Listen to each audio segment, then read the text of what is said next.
The Starry Night, the painting people call the most beautiful night in art history, was made by a psychiatric patient. In 1889, Vincent van Gogh was living inside the Saint-Rémy asylum in France after severe mental breakdowns and hallucinations. From his room window, he could see fields and a small village. He used that real view as a base and painted the Starry Night. But it is not an exact copy. He painted during the day and created the night sky from his feelings. In letters to his brother Theo, he wrote that nighttime calmed him more than daylight. That is why the sky looks restless and swirling. The church tower below is not even French.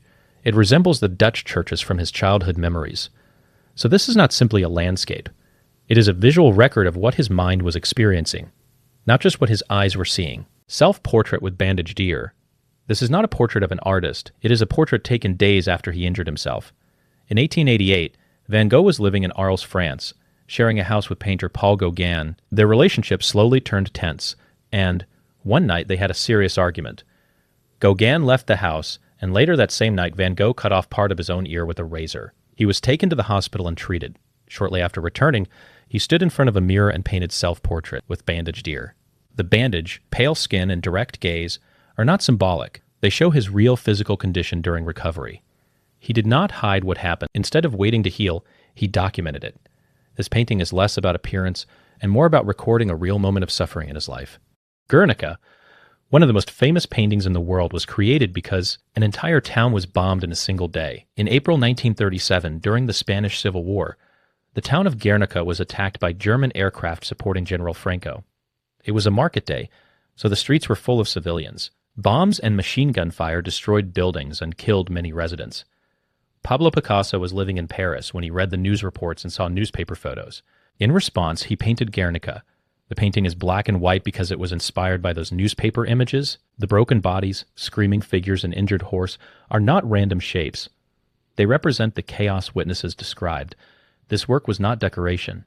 It was a public protest, turning a real tragedy into a permanent visual record of war's impact on ordinary people. The Raft of the Medusa. This painting looks dramatic, but it is based on a real disaster where abandoned survivors fought to stay alive.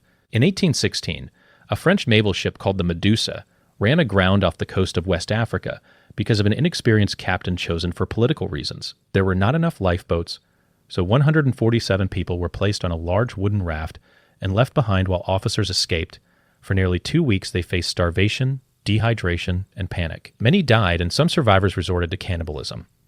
Only 15 people were found alive. Painter Théodore Géricault investigated the event, interviewed survivors, and even studied bodies in morgues to paint accurately. The scene shows the moment they spot a rescue ship on the horizon. It is not heroic imagination. It is a documented scandal turned into visual evidence. Judith beheading Holofernes.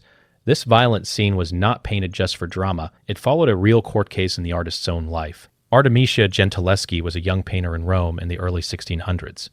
Her art teacher, Agostino Tassi, assaulted her, and the case went to trial. During the investigation, she was questioned and even subjected to physical torture to prove she was telling the truth, which was a common legal method at the time. After the trial, she painted Judith beheading Holofernes. The subject comes from a biblical story, but the intensity is unusually realistic. The figures struggle, and the expressions show effort rather than elegance. Art historians connect this to her personal experience, not as fantasy revenge, but as an artist putting real emotional anger and trauma onto canvas. The painting reflects a documented event that shaped her life and career. Saturn Devouring His Son. This painting was never meant for a museum. It was found on the wall of the artist's own house. In his later years, Spanish painter Francisco Goya became seriously ill and permanently deaf. He withdrew from public life and moved to a rural home outside Madrid, known as the Quinta del Sordo, or House of the Deaf Man. Between 1819 and 1823, he painted disturbing images directly onto the walls of his home, now called the Black Paintings. One of them was Saturn Devouring His Son. The scene comes from a myth, but Goya painted it in a raw and frightening way, showing fear and madness rather than heroism. He never displayed these works publicly. They were discovered after his death and later transferred to canvas. The painting reflects isolation and mental decline, revealing what he was experiencing internally rather than something he wanted society to admire. The Last Supper. One of the most recognized religious paintings in the world began as a dining hall wall decoration ordered by a monastery. In the 1490s, Leonardo da Vinci was commissioned to paint the Last Supper for the refectory of Santa Maria delle Grazie in Milan, where monks ate their meals. Instead of using the standard fresco method, he experimented with a new technique, painting on dry plaster to achieve finer details. The result looked impressive at first, but the paint started deteriorating within a few years because the wall could not hold the layers properly. The scene captures the moment Jesus tells his disciples that one of them will betray him, and each reaction is carefully arranged to show human emotion. However, the artwork quickly required restorations and has been repaired many times over centuries. So this masterpiece is not only famous for its image, it is also known as a technical experiment that partly failed but still changed art history. Napoleon crossing the Alps. This heroic image shows a ruler charging up a mountain on a rearing horse. But the real journey did not look like this. In 1800, Napoleon Bonaparte led his army across the Alps to attack Austria and Italy. The crossing was difficult, but historical records show he traveled on a mule, guided by soldiers moving carefully through narrow paths. After the victory, Napoleon commissioned painter Jacques-Louis David to create a portrait presenting him as a powerful leader. In the painting, he points forward while the horse rises dramatically, and his name is carved alongside past conquerors like Hannibal and Charlemagne. The purpose was not to record the event accurately, but to shape public perception. This image spread across Europe and helped build his heroic reputation. So the painting documents a real campaign, yet the scene itself was constructed to influence how people saw their ruler. The Night Café. This ordinary cafe interior was painted to show a place where people could mentally fall apart. In 1888, Van Gogh was living in the town of Arles in southern France. He spent nights inside a small local cafe and decided to paint its interior exactly as he experienced it. The room, tables, and owner were real, but he deliberately used harsh red walls and green lighting. In a letter to his brother Theo, he wrote that he wanted to show a place where one can ruin oneself, go mad, or commit a crime. He was not trying to make the cafe beautiful. He was describing the emotional atmosphere he felt there. So this painting records a real location, but more importantly, it captures how an environment can affect a person's mood and behavior. The Death of Marat. This peaceful-looking scene actually records a political assassination. In 1793, during the French Revolution, journalist and political leader Jean-Paul Marat was stabbed to death in his bathtub by Charlotte Corday, who believed he was responsible for violence in France. Painter Jacques-Louis David was a supporter and friend of Marat.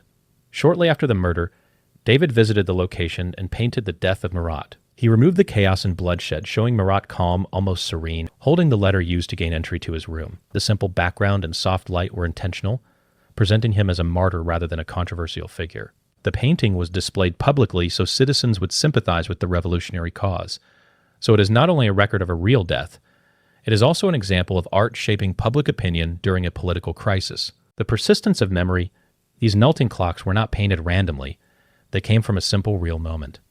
In 1931, Salvador Dalí was working in Spain when he noticed a piece of Camembert cheese melting in the sun. The soft, bending shape gave him the idea that time might feel flexible in the human mind. He painted the persistence of memory, placing the drooping clocks in a quiet coastal landscape based on the cliffs of Catalonia where he lived. Dalí was part of the Surrealist movement, which tried to show dreams and subconscious thoughts rather than everyday reality. The empty space and still air make the scene feel like a dream, not a physical place.